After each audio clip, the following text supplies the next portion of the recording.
প্রোডাক্টে নেমে এসেছি, তার নাম হচ্ছে সিটাগিল এম 50/1000 এই সিটাগিল এম এর ভিতর রয়েছে সিটাগ্লিয়াপটিন প্লাস মেটফর্মিন হাইড্রোক্লোরাইড 1000 মিলিগ্রাম হিসেবে। তো আজকে আমরা সিটাগিল এম সম্পর্কে বিস্তারিত জানবো। এটি সাধারণত ডায়াবেটিক রোগীদের টাইপ 2 এর ক্ষেত্রে এই সিটাগিল এম সাধারণত নির্দেশিত হয়ে থাকে। তো ডায়াবেটিস আসলে কি? ডায়াবেটিস হচ্ছে যখন মানুষের রক্তে স্বাভাবিক মাত্রায় অতিরিক্ত পরিমাণে শর্করা ব্লাড সুগার থাকে এবং তা অনেক দিন যাবত থেকে থাকে, তখন সেই অবস্থাটিকে ডায়াবেটিস বলা হয়ে থাকে। তো ডায়াবেটিস সাধারণত দুই ধরনের হয়ে থাকে, একটি হচ্ছে টাইপ 1 এবং অন্যটি হচ্ছে টাইপ 2।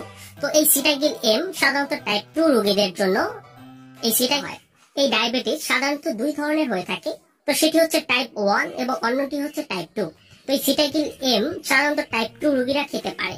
তো এই সিটাগিল এম কি কাজ করে সেটি বোঝার জন্য আগে আমাদের টাইপ 1 এবং টাইপ 2 সম্পর্কে বুঝতে হবে। টাইপ 1 হচ্ছে যেখানে অগ্নাশয় থেকে ইনসুলিন হরমোন উৎপাদন ক্ষমতা একেবারে বন্ধ হয়ে যায়, ফলে রোগীকে ইনসুলিন ইনজেকশন নিতে হয়। অর্থাৎ যেখান থেকে এই অগ্নাশয় থেকে যে ইনসুলিন এক ধরনের হরমোন রয়েছে সেটির উৎপাদন ক্ষমতা একেবারে বন্ধ হয়ে যায়, যার ফলে আমাদের বাইরে থেকে এই ইনসুলিন উৎপাদনের জন্য ইনসুলিন ইনজেকশন নিতে হয়, যা আপনারা হয়তোবা অনেকেই নিয়ে থাকতে পারেন।